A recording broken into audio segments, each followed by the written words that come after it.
Hello.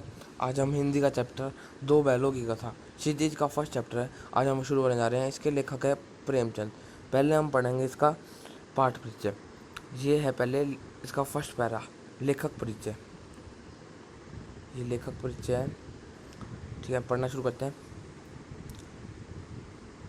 Premchand का जन्म सन 1880 में बनारस के लम्हई नाम के गांव में हुआ। ये मेन चीज़ है, लम्हई।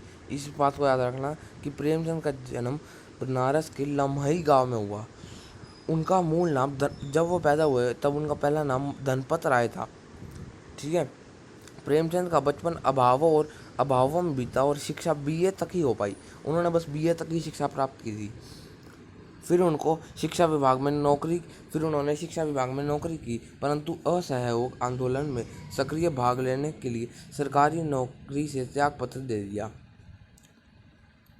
ठीक है, समझ गए। तो फिर आगे और लेखन कार्य के प्रति पूरी तरह समर्पित हो गए। सन 1936 में इस महान कथाकार का देहांत हो गया। ये हमारा लेखक परिचय कंप्लीट हो गया।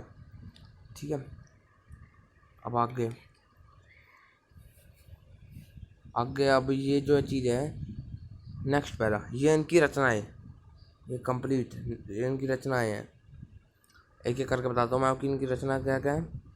प्रेमचंद की कहानियाँ, मानसरोवर। जो प्रेमचंद की कहानी है मानसरोवर, उन्होंने उसको 8 भागों में लिखा है। कुल मिला के मानसरोवर के 8 भाग हैं। अब 8 भाग है। सेवा सदन, प्रेमाश्रम, रंगभूमि, कायाकल्प, निर्मला, गबन, कर्मभूमि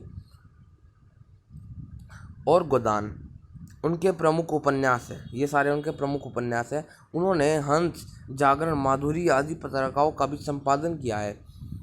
कथा साहित्य के अतिरिक्त प्रेमचंद ने निबंध एवं अन्य प्रकार का गद्य लेखन भी प्रचुर मात्रा में किया। समझ आ गया यहाँ तक।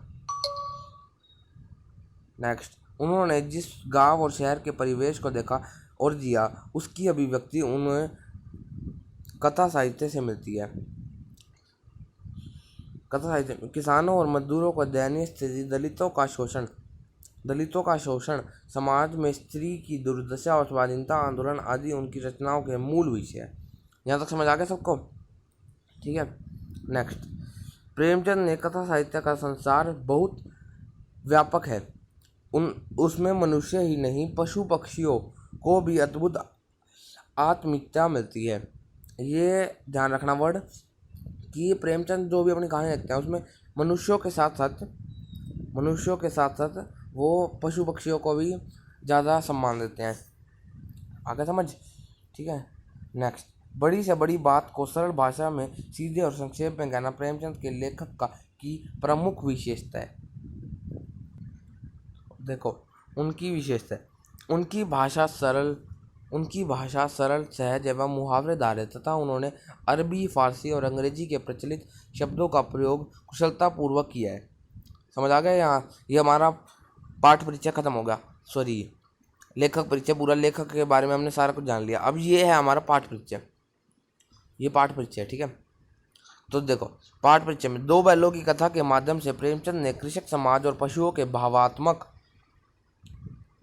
संबंध का वर्णन किया है। इस कहानी में उन्होंने यह भी बताया है कि स्वतंत्रता सहज से नहीं मिलती, उसके लिए बार बार संघर्ष करना पड़ता है।